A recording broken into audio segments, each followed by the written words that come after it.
Hey friends, I'm Chris Schufel with Chris in the Classroom, and today I need some help.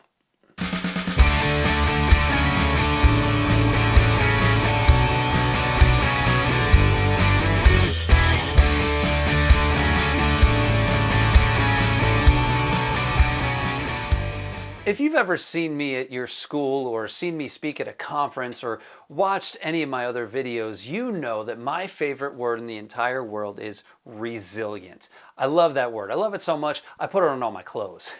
It means that you are so strong here and you are strong here. And it means that you know life is going to be hard sometimes. It means that you know you're not always going to live up to your own expectations all the time. It means that you understand that not everyone is going to treat you with respect or treat you the way that you think you deserve.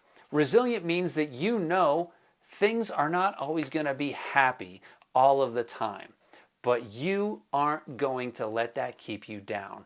No matter what happens, a resilient person can go through some tough times and come out on the other end, dust themselves off, move on, and be stronger than they were before. Resilient people grow through adversity.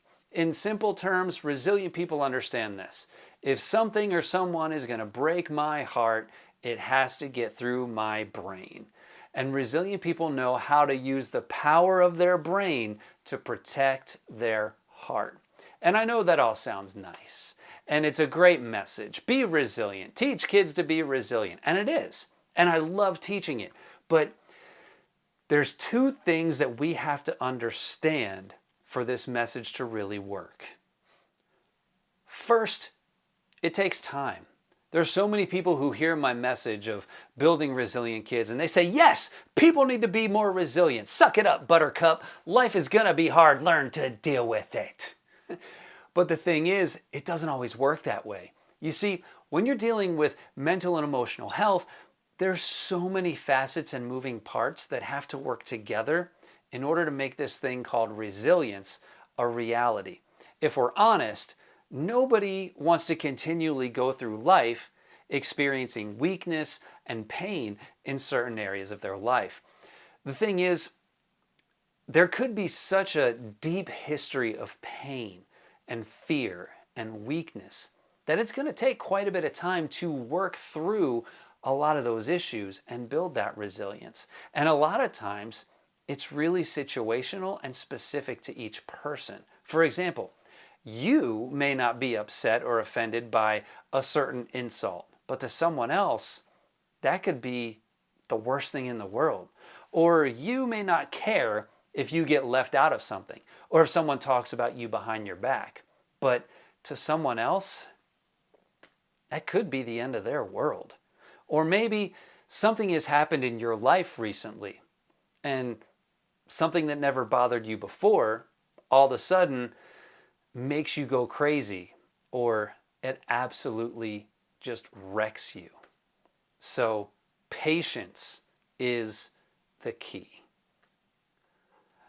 Second, mental and emotional resilience is built through education. It's built through connections with others. It's built through asking questions. It's built through practice. It's built through coaching. And it's built through love. It's built through walking through life with other people. What do I mean? Well, so many times we think we can handle things on our own. We think that if we just take time to invest in our self-care and in ourself and have our alone time, we think that we'll get through it by ourselves. We think we don't want to burden other people with our problems. We don't want to show how vulnerable and how weak we are, or that we'll owe somebody something just because we asked for their help. The truth is, asking for help is a powerful resilience skill. Reaching out for assistance helps give you perspective in your situation. It shows that you want to get stronger and you're willing to do whatever it takes to get there. Not only that, but it'll help other people feel valuable too. It can actually be quite the compliment to be asked for help or advice or input. Now, there's a couple of things to remember when you want to reach out and ask for help. First, don't just ask anyone. Find someone that you trust and that you know will be able to help you. Look for someone who has the qualities, the skills, and the character traits that you want. Next, try not to seem too needy. Figure out ways to ask for help without whining or complaining. Nobody likes a drama queen or drama king. Even if you need help with something serious, you can still communicate that in an honest way that will make someone want to help you and not try to avoid you because of all your drama that you got going on.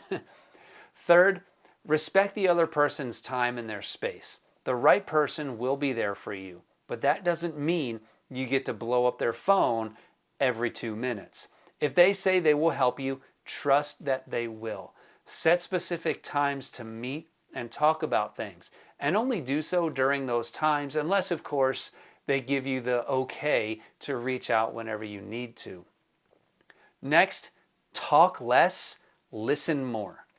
Remember, you asked them for help, which is awesome, but also be ready to listen to the help and advice they give you. You have 2 ears and 1 mouth for a reason. Which one do you think you're supposed to use more? And lastly, learn everything you can and take action. If you ask for someone's help, chances are they have the qualities and the traits that you want, and they're going to teach you what they've done and how they do things. Take away as many learning points as you can and actually do what they say. Don't expect them to do it all for you. The only way things are going to get better is if you actually do something about it. Well, that's it, friends. Thanks for watching. Until next time, class is dismissed.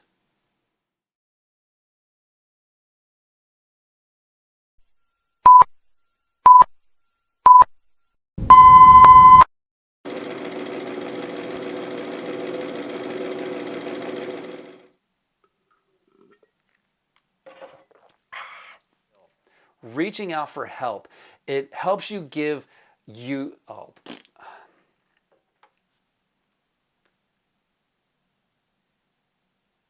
don't expect them to do it all for you. The only reason